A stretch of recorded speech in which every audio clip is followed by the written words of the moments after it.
Welcome to We Are Football, and these are my 17 best cooks of the Euros. Whether it's just heat on heat cooking of players or it's just brilliantly executed tweets, we are here to give credit to those that entertained us during the Euros 2024. Now, if you're new to this channel, this is what we do. This is what he does. We are here for the cooks as well as for the analytics and everything that's involved in the game. So please stay tuned, subscribe, enjoy, and see how you rank or tell us about your favorite cooking in the Euros 2024. Please stay just for number one, because I think number one is completely worth the wait. Or maybe even tell us which treat deserves justice and should be higher up on the list. The army is 1,000 strong. Welcome to my new subscribers. Thank you for joining the family. Road to 1K mission accomplished. Road to 10K mission begins. Number 17, very easy, very simple. This one is cooking of the refs and English refs in particular. All the Euro games were going well up until the officially appointed English referees for some of the games. It started with the Netherlands and France, where Xavi goal got ruled out for offside for no reason, and also the Germany handball, Cucurella's handball that wasn't given. It got a lot of fans in a frenzy. So we are used to it in this channel. We cover the Premier League. We know what they are about. Number 16, it seems like we've put ourselves on the stove, because at 16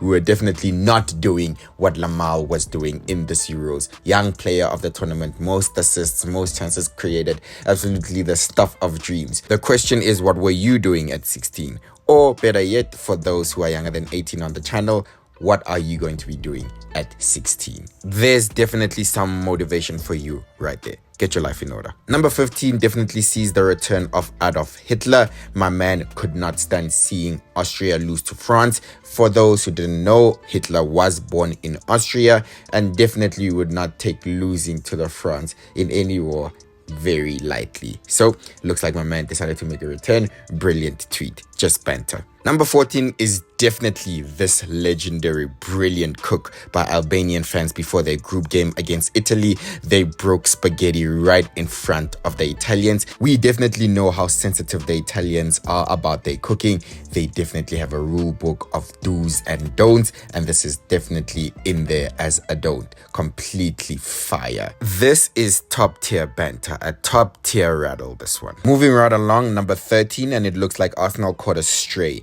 Arsenal caught a stray bullet simply because of the brilliance of Christian Eriksen. It was beautiful to see the story of someone who literally collapsed and almost died at the previous Euro, literally came back to life and scored in the next Euro. That's a beautiful football story. Eriksen did so much. 4 years in between, went to Inter, won at Inter, played for Brentford, went to Man United, won at Man United, but still Arsenal haven't won a major trophy. Now, to be fair, didn't Arsenal win the FA Cup? So maybe that's not that accurate, but I don't know. Number 12 is definitely spilled rice. Xavi completely spilled rice here for the goal. Completely dispossessed him and went and scored a goal from outside of the box. Fabulous goal. Now, you definitely know how difficult it is to try to run while keeping something in your pocket. Brilliant cook. Number 11, and it's definitely 2-0 Italy. They brought out Chiellini at the worst possible time, and my man looked like he had that smirk on his face, ready to rub salt in the wounds again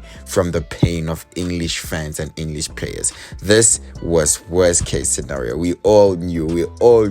I don't know if it was like a dig at England. We remember his famous words, it's the history of the Tottenham, but now we can imagine he was saying the same thing while walking past the English to deliver the trophy to the Spanish, as Italy also beat England on penalties in the Euro 2020 final. Now into your top 10, we start with Yamal's bodies. He caught Real Madrid bodies like he was Thanos collecting infinity stones. All the star players knocked Mbappe out, knocked Modric out, knocked Germany and Toney out, and in the final beat Jude Bellingham and Real Madrid's star boy and player of the La Liga season, that's for sure. Number 9 is this legendary Kai Havertz cooking. Kai Havertz has the ability to be the only one that doesn't play well when the team plays well, which is very strange. Someone even said that having Kai Havertz in your team sometimes feels like you're down to 10 men. Number 8, and it's Phil Foden, my boy. Hate to do this to you, but it's accurate. My man didn't show up. He did not show up when it was time to show up. simple. I heard people saying that they're starting to look at him differently now,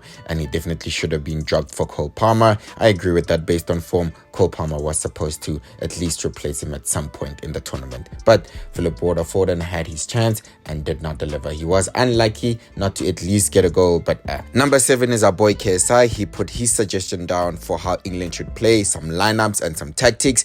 And my boy, we all know that no, this is not going to work. Foden and Palmer in the middle, both of them at the same time, it does not work. England will definitely be ran through. They were definitely going to be ran through. They were getting ran through already in the midfield, right? It was not going to work, especially with Rice as your CDM. But it got so bad and England fans got so desperate that one fan was like, you know what? Fuck it, let's just give it a go at this point, because it looks like Southgate doesn't even know what he's doing. Staying on Southgate, number 6 is how safe Gareth Southgate is. This is brilliant. Apparently Southgate cannot leave the house without taking a COVID test. Absolutely. This is fire. This is a fire cooking. Apparently someone even said Southgate eats pizza crusts first. Oh my god.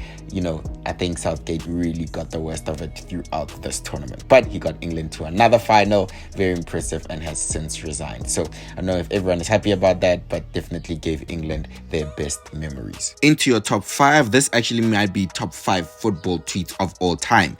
Elizabeth, ma'am, what were you smoking? Elizabeth is clearly from the future. How old was Musiala if he's 2021 now? How old was he in 2013? Elizabeth completely called it, and she was right. Musiala has been outstanding in his career. I think for me, probably unlucky to not win the best young talent last year over Jude Bellingham.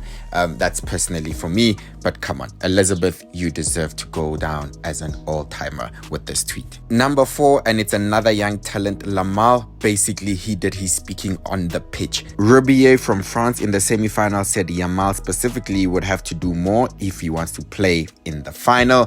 Yamal responded with an Instagram post on his story saying that real G's only move in silence like lasagna and only speak up to say checkmate. Man, he backed it up on the pitch, scored a beautiful goal, which was voted goal of the tournament as Spain beat France 2-1. And guess who was in front of him who could not stop that goal?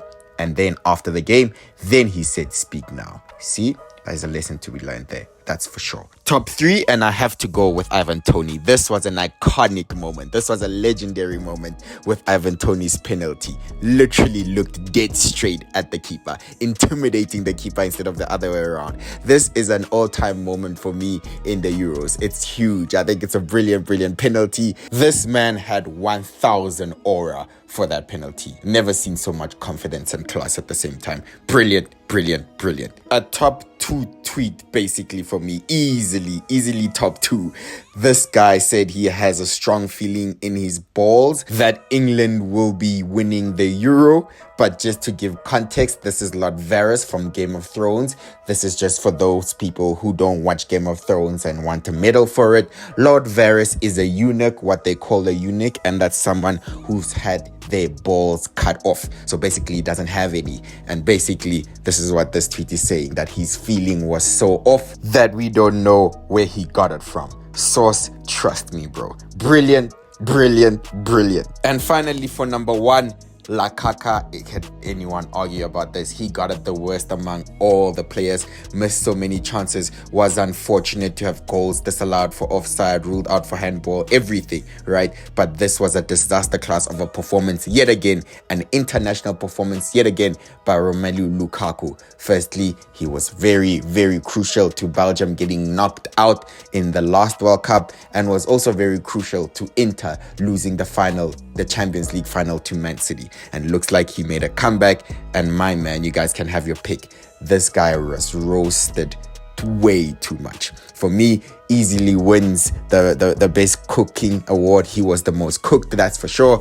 I don't know who you would have in first place, but for me it was Lukaku, that's for sure. Like I said, you guys can have your pick. It's unfortunate for Romelu Lukaku. We obviously wish him well. We want him to make a comeback and finally get his groove together. Since he lost Megan Thee Stallion, it looks like things have not been the same. So yeah, they say this guy plays like he's wearing Timberlands. Yeah, like I said, we wish him well. We want him to be back to his best. We hope that is next season and that he sorts his club situation out. With all that being said, we know that we cook the players a lot on this channel. We love them though. You know that the players are absolutely superstars. They are people that we love and respect, these footballers, and we'll never, ever, ever, ever condone taking it further than just banter. And this is all that it is. It's banter. We obviously will never make it to where you guys are. We've never made it there. We don't make enough money as much as you do. So it's all, at the end of the day, respect, and we're proud of your achievements for becoming footballers. It's just banter. Please do not take it personally. With that being said, that's my video. I hope you enjoyed it. Please subscribe, and I'll see you on the next one. Bye-bye.